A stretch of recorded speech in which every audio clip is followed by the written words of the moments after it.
Calibrate and Calcheck. Essential monitor setup for soft proofing.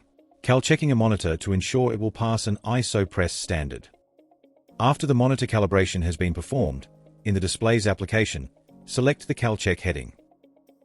Select the press to be Calchecked from the drop-down menu. The default press was configured here in an earlier video. Visually confirm the correct press has been selected. We are using the Fogra 51 press and chart. Select the monitor to be Calchecked from the list on the left. Select and configure your instrument from the available drop-down list. Middle of screen is optimal position. Some high-end monitors may benefit from the 3x3 grid option.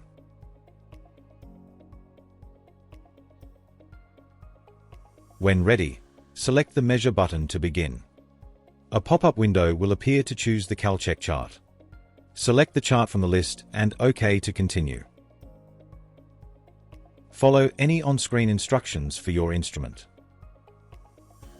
The chart patches will appear and be measured.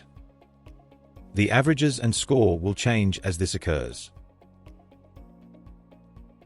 Once measurement has finished, a green tick will appear for a pass, or a red cross will appear for a fail. Average values reached during measurement will appear, as well as the overall score. To view the measurement values for the chart, select the Measurements button at the top right. The Calibrated and Calchecked monitor is now ready to accurately soft-proof a job. Up next, soft-proofing a job with the Calibrated and Calchecked monitor.